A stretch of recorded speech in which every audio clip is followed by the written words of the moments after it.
여러분, 나이가 들수록 불행해진다고 생각하시나요? 놀랍게도 과학적 연구 결과는 그 반대를 말해줍니다. 하버드 대학교 노년학 연구소와 영국 워릭 대학교의 앤드류 오스왈드 교수팀이 진행한 장기 연구에 따르면 인간의 행복은 생애 전반에 걸쳐 유자 모양의 곡선을 그린다고 합니다. 나이가 들어가는 것에 대해 걱정하고 계신가요? 젊은 시절에는 나이 들미 마치 쇠퇴와 상실의 과정처럼 느껴질 수도 있습니다. 하지만 오늘 제가 여러분께 들려드리고 싶은 이야기는 그와는 조금 다릅니다. 인생의 후반부에는 우리가 미처 상상하지 못했던 특별한 선물이 기다리고 있다는 것이죠. 저는 오늘 나이가 들수록 찾아오는 놀라운 평등성과 그 속에서 발견할 수 있는 뜻밖의 행복에 대해 이야기하려 합니다. 이 이야기가 여러분의 미래를 바라보는 시선에 작은 변화를 가져오길 진심으로 바랍니다. 시작하기 전에 이 채널을 처음 방문하신 분들께서는 구독과 좋아요, 그리고 알림 설정을 해주시면 앞으로도 삶의 지혜와 행복에 관한 다양한 콘텐츠를 놓치지 않고 만나보실 수 있습니다. 도입부에서 말씀드렸던 하버드 대학교 노년학 연구소와 영국 워릭 대학교의 앤드류 오스왈드 교수팀이 진행한 이 연구는 전 세계 72개국의 다양한 연령대 사람들을 대상으로 진행되었는데요. 대부분의 사람들이 20대 초중반에 상당히 높은 행복감을 느끼다가 30대 후반부터 서서히 행복도가 감소하기 시작해 40대 중반에서 50대 초반에 가장 낮은 행복감을 경험한다고 합니다. 우리가 흔히 중년의 위기라고 부르는 시기죠. 그런데 정말 흥미로운 점은 50대 중반 이후부터 행복 곡선이 다시 상승하기 시작해서 70대에 이르면 오히려 20대 때보다도 더 높은 행복감을 경험한다는 사실입니다. 이것은 단순한 설문조사가 아니라 뇌의 도파민과 세로토닌 같은 행복 호르몬의 분비량을 측정한 생물학적 연구 결과에서도 확인된 사실입니다. 왜 이런 현상이 나타날까요? 그 핵심에는 바로 평준화라는 놀라운 현상이 있습니다. 나이가 들수록 외모, 건강, 경제력, 사회적 지위 등 인생의 다양한 측면에서 사람들 간의 격차가 점점 줄어들면서 행복의 진정한 원천이 무엇인지 깨닫게 되기 때문입니다. 이제 구체적으로 인생의 여러 단계에서 어떻게 평준화가 이루어지는지 살펴보겠습니다. 이 과정은 마치 계단을 오르듯 단계적으로 진행되며 각 단계마다 우리에게 새로운 통찰과 자유를 선사합니다. 우선 20대와 30대에는 타고난 외모의 차이가 삶에 상당한 영향을 미칩니다. 외모가 뛰어난 사람들은 소위 외모 프리미엄이라는 혜택을 누리며 취업, 연애, 사회적 관계 형성에서 유리한 위치에 서게 됩니다. 실제로 심리학 연구에 따르면 외모가 뛰어난 사람들은 첫인상만으로도 더 지적이고 성실하며 리더십이 있다고 평가받는 경향이 있다고 합니다. 그러나 40대에 접어들면서 이런 외모의 격차는 서서히 줄어들기 시작합니다. 자연스러운 노화 과정을 통해 모든 사람의 피부는 탄력을 잃고 주름이 생기며 머리카락은 휘어지거나 빠지기 시작합니다. 이전에는 뛰어난 외모로 혜택을 누리던 사람들에게는 이 변화가 더 큰 상실로 다가올 수 있지만 외모에 큰 자신감이 없었던 사람들에게는 오히려 일종의 해방감을 줄 수 있습니다. 흥미로운 것은 40대 이후에는 외모보다 표정과 목소리, 그리고 자세와 같은 비언어적 요소가 더 중요해진다는 점입니다. 긍정적인 에너지와 따뜻한 미소, 진실된 공감 능력은 어떤 화장품이나 성형수술보다도 사람을 아름답게 만들어줍니다. 그리고 이러한 내면의 아름다움은 나이가 들수록 더욱 빛을 발합니다. 오스트리아의 심리학자 빅터 프랭클은 내면의 아름다움은 나이가 들수록 더 분명하게 드러난다라고 말했습니다.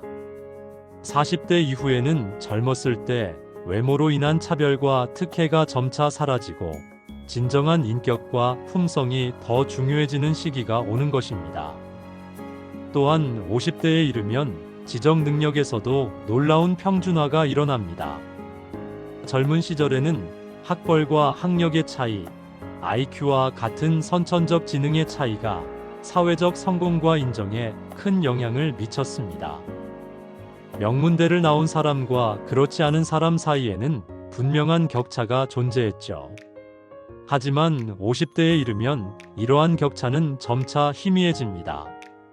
축적된 실제 삶의 경험과 지혜가 학벌이나 형식적 교육보다 훨씬 더 중요해지기 때문입니다. 하버드를 최우등으로 졸업한 사람이라도 인생의 풍파를 겪으며 얻은 통찰력이 없다면 다양한 경험을 통해 성장한 사람보다 삶의 문제를 해결하는 능력이 떨어질 수 있습니다. 실제로 신경과학 연구에 따르면 젊은 시절에는 빠른 계산 능력과 단기 기억력이 우수하지만 50대 이후에는 결정성 지능이라 불리는 경험에서 우러나오는 지혜와 통찰력이 발달한다고 합니다. 이것은 복잡한 인간관계를 이해하고 감정을 조절하며 균형 잡힌 결정을 내리는데 매우 중요한 능력입니다. 또한 50대 이후에는 좌뇌와 우뇌의 통합이 더욱 원활해져 창의적 사고 능력이 향상된다는 연구 결과도 있습니다. 많은 예술가, 작가, 과학자들이 50대 이후에 자신의 대표작을 완성한 것도 이와 무관하지 않습니다. 파블로 피카소는 나는 어린아이처럼 그림을 그리는데 평생이 걸렸다라고 말했는데, 이는 단순함과 본질에 이르는 지혜가 오랜 시간의 경험을 통해 얻어진다는 것을 의미합니다. 그리고 60대에 접어들면 물질적 측면에서도 놀라운 평준화가 일어납니다. 젊은 시절에는 부자와 그렇지 않은 사람 사이에 엄청난 생활 수준의 차이가 있었지만 60대 이후에는 이 차이가 생각보다 크게 줄어듭니다. 왜 그럴까요? 우선 사람이 실제로 쓸 수 있는 돈의 양에는 한계가 있습니다. 억만장자라 해도 하루에 먹을 수 있는 음식의 양은 제한적이고 동시에 살 수 있는 집의 수도 제한적입니다. 오히려 너무 많은 재산은 관리해야 하는 부담으로 작용할 수 있습니다. 둘째, 60대가 되면 대부분의 사람들이 은퇴를 하게 되면서 소득 수준이 평준화됩니다. 국민연금, 퇴직연금 등의 사회 안전망이 기본적인 생활을 보장해주기 때문에 적정한 노후 준비만 되어 있다면 급격한 생활 수준의 하락 없이 안정된 노후를 보낼 수 있습니다. 셋째, 나이가 들수록 물질적 소유보다 경험과 관계의 가치를 더 중요하게 여기게 됩니다. 코넬 대학교의 토마스 길로비치 교수 연구팀에 따르면 물질적 소유는 일시적인 행복을 주지만 금방 적응되어 만족도가 떨어지는 반면 경험은 시간이 지날수록 더 소중한 기억으로 남아 지속적인 행복을 준다고 합니다. 제가 만난 한 80대 할머니는 이렇게 말씀하셨습니다. 젊었을 때는 명품 가방을 사는데 온 신경을 썼는데 지금 와서 보니 그런 것들은 다 먼지만 쌓이더라. 진짜 행복은 손자와 함께 공원을 산책하고 오랜 친구와 차 한잔 나누는 그 순간에 있었어. 70대에 이르면 정신적, 심리적 측면에서도 놀라운 평준화가 일어납니다. 인생의 성공과 실패, 자랑거리와 후회, 기쁨과 슬픔을 충분히 경험한 후에는 모든 것이 균형을 이루는 평온한 마음 상태에 이르게 됩니다. 스탠포드 대학교의 로라 카스텐슨 교수가 개발한 사회 정서적 선택 이론에 따르면 나이가 들수록 우리의 시간 관점이 변화하면서 정서적 안정과 의미 있는 관계를 더 중요시하게 된다고 합니다. 젊은 시절에는 미래를 위해 현재의 행복을 희생하는 경우가 많지만 70대가 되면 지금 이 순간의 행복과 의미를 더 중요하게 여기게 됩니다. 또한 70대에는 수용의 지혜가 깊어집니다. 젊었을 때는 바꿀 수 없는 상황에 분노하고 좌절했지만 이제는 변화시킬 수 없는 것들을 받아들이는 평온함을 얻게 됩니다. 심리학자 칼 융은 이를 개성화 과정이라고 불렀는데, 인생의 후반부에 진정한 자아를 발견하고 내면의 조화를 이루는 과정을 말합니다. 흥미로운 것은 나이가 들수록 부정적인 감정 경험이 줄어들고 긍정적인 감정을 더 많이 느낀다는 연구 결과입니다. 이것을 노년의 역설이라고 부르는데, 신체적 기능은 저하되지만 정서적 웰빙은 오히려 향상되는 현상을 말합니다. 제가 만난 한 73세 할아버지는 이렇게 말씀하셨습니다. 젊었을 때는 모든 것이 너무 심각했어. 작은 실패에도 세상이 무너지는 것 같았지. 하지만 지금은 알아. 인생에서 정말 중요한 건 몇 가지밖에 없다는 걸. 사랑하는 사람들과의 관계, 작은 것에 감사하는 마음, 그리고 오늘 하루를 충실히 사는 거. 이게 다야. 마지막으로 80대 이후에는 가장 근본적인 평준화가 일어납니다. 바로 생명이라는 측면에서의 평등입니다. 이 시기에는 부와 명예, 권력의 차이가 더 이상 큰 의미를 갖지 못하게 됩니다. 모든 인간이 유한한 존재이며 결국 같은 운명을 맞이한다는 깊은 진리를 체험하게 되는 것이죠. 오스트리아의 정신의학자 빅터 프랭클은 강제 수용소에서의 경험을 바탕으로 쓴 삶의 의미를 찾아서라는 책에서 이렇게 말했습니다. 죽음 앞에서 모든 사람은 평등하다. 그리고 죽음을 의식하며 사는 사람만이 진정으로 살아있는 것이다. 80대에 이르면 죽음을 더 이상 두려운 적이 아닌 자연스러운 삶의 완성으로 바라보게 됩니다. 이런 관점의 변화는 오히려 현재의 순간을 더욱 소중하게 여기고 작은 것에도 깊은 감사함을 느끼게 해줍니다. 철학자 몽테뉴는 철학한다는 것은 죽음을 준비하는 것이다라고 했습니다. 죽음을 받아들이는 과정은 역설적으로 삶을 더 충만하게 만들어주는 것이죠. 80대의 많은 분들이 이제 더 바랄 것이 없다라고 말씀하시는 것은 모든 것이 충분하다는 깊은 만족감을 느끼기 때문입니다. 지금까지 나이가 들면서 경험하게 되는 평준화의 과정에 대해 살펴보았습니다. 이제는 노년기에 찾아오는 특별한 자유와 행복에 대해 더 구체적으로 이야기해 보겠습니다. 많은 사람들이 노년기를 쇠퇴와 상실의 시기로 생각하지만 실제로는 새로운 자유와 기회를 발견하는 시기입니다. 어떤 특별한 자유가 찾아오는지 함께 살펴보겠습니다.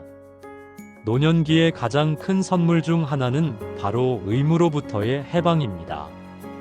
젊은 시절에는 학업, 직장, 자녀 양육, 대출 상환 등 끝없는 의무와 책임에 쫓기며 살아갔습니다. 하지만 노년기에는 이러한 의무에서 상당 부분 자유로워지면서 진정으로 원하는 일에 시간과 에너지를 쏟을 수 있게 됩니다. 은퇴 후에는 더 이상 상사의 명령이나 회사의 일정에 얽매이지 않아도 됩니다. 아침 일찍 알람 소리에 놀라 일어날 필요도 없고 러시아워 전철에 몸을 맡길 필요도 없습니다. 자신만의 리듬으로 하루를 시작하고 원하는 활동에 시간을 투자할 수 있는 자유가 주어집니다.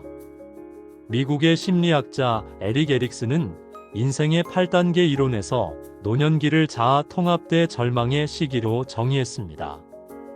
이 시기에는 지금까지의 삶을 되돌아보고 의미를 찾는 과정을 통해 자아 통합을 이루게 된다고 합니다. 의무에서 해방된 시간은 바로 이런 내면의 성찰과 성장을 위한 소중한 기회가 됩니다.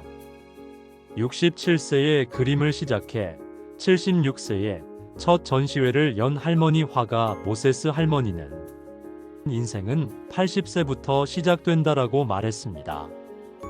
의무에서 벗어나 자신의 열정을 따를 수 있게 되었을 때 인생의 새로운 장이 열리는 것입니다.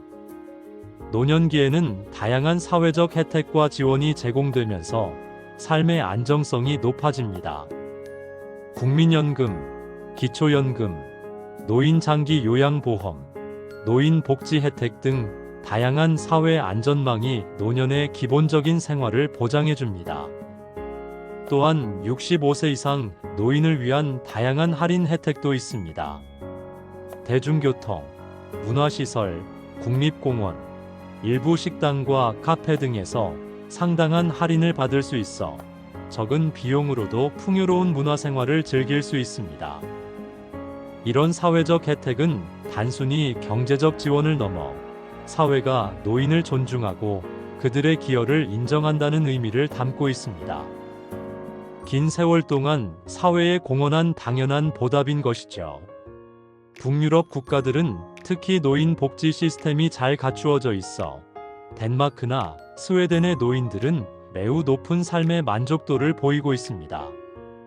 우리나라도 점차 노인 복지 시스템이 개선되고 있어 앞으로 노년의 삶이 더욱 안정적이고 풍요로워질 것으로 기대됩니다.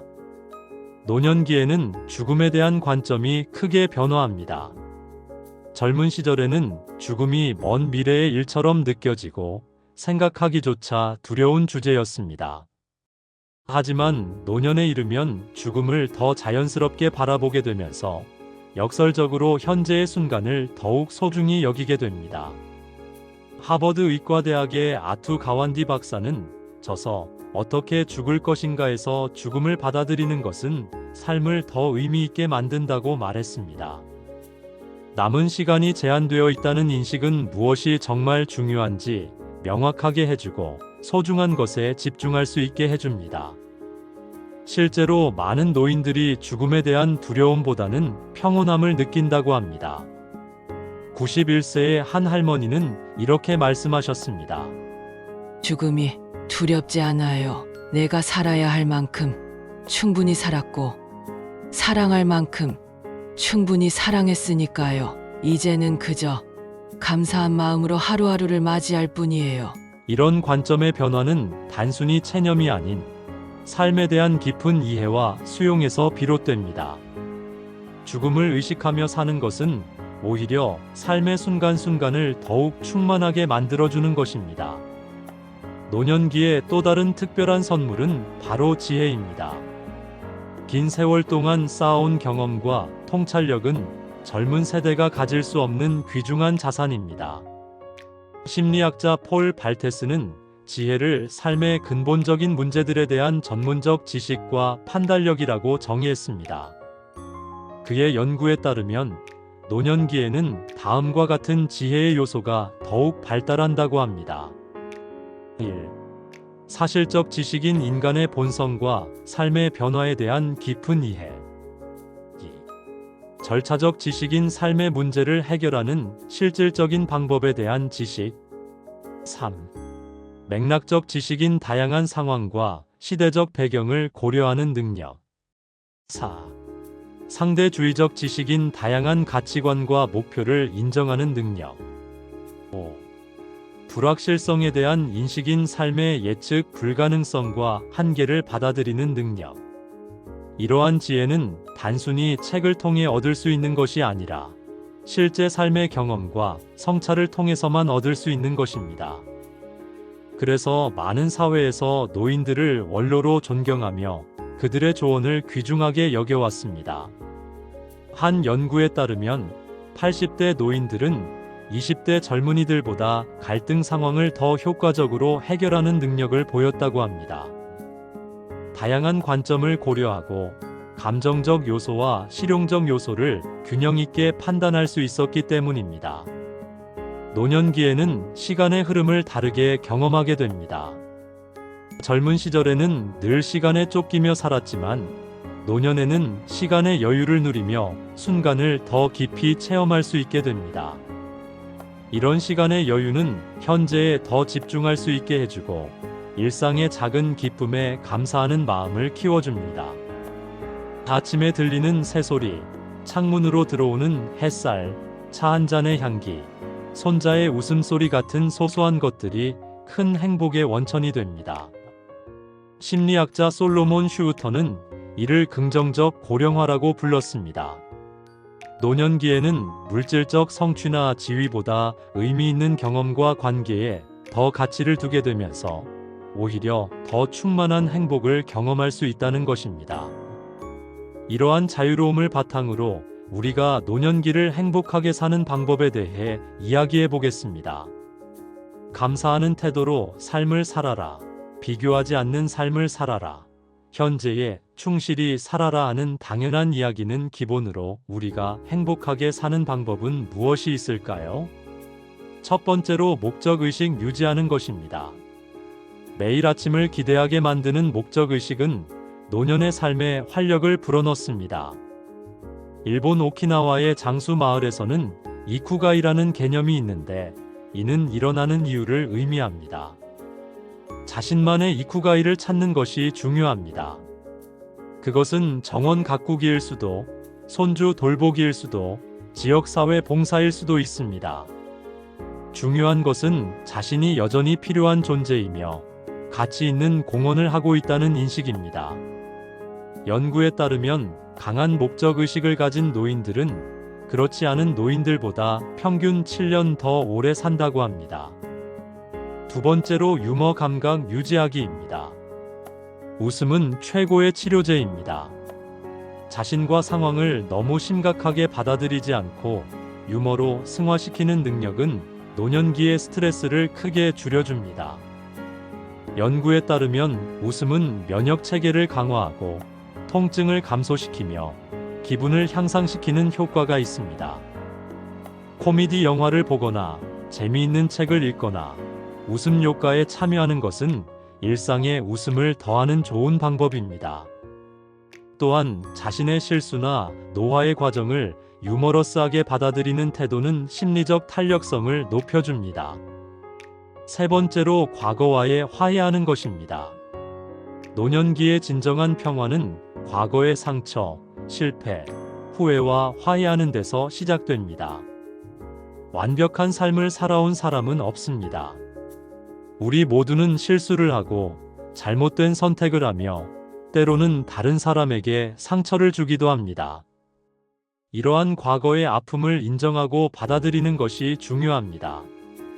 자기 용서와 타인 용서의 과정은 어렵지만 이를 통해 얻는 내면의 평화는 노년의 삶을 크게 풍요롭게 합니다. 용서는 상대방을 위한 것이 아니라 자신을 위한 선물임을 기억하세요. 과거에 얽매이지 않을 때 비로소 현재를 온전히 살 수 있습니다. 네 번째로 감정의 균형 유지하는 것입니다. 노년기에는 상실과 변화가 더 자주 찾아옵니다.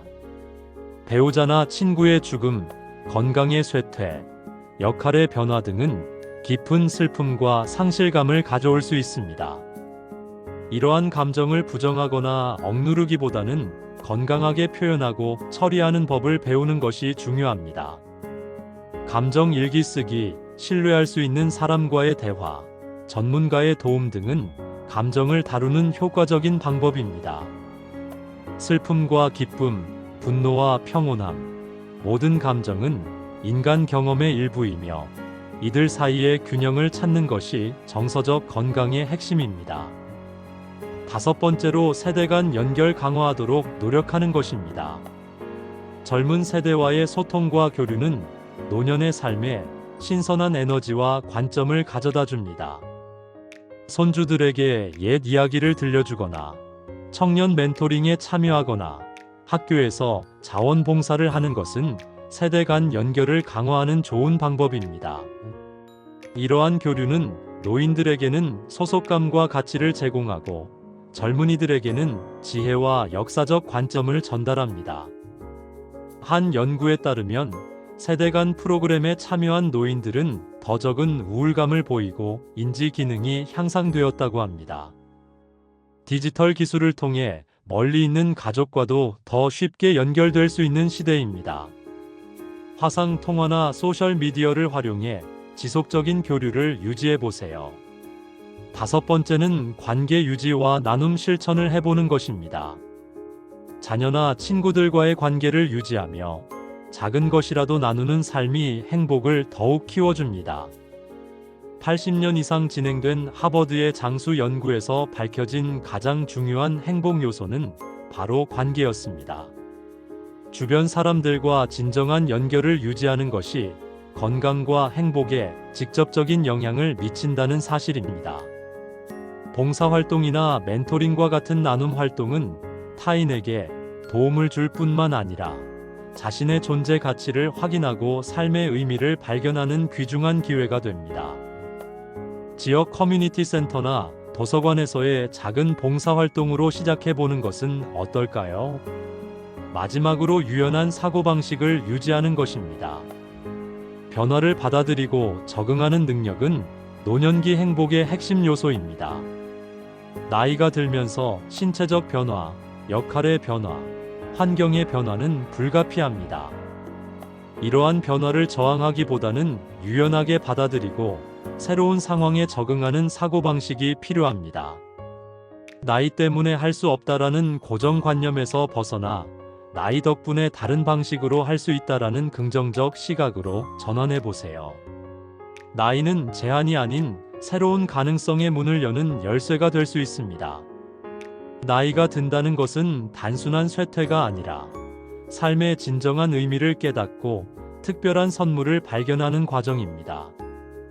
노년기는 우리 인생의 황금기가 될 수 있습니다. 이 시기에는 경쟁과 성취의 압박에서 벗어나 진정으로 중요한 것에 집중할 자유가 있습니다.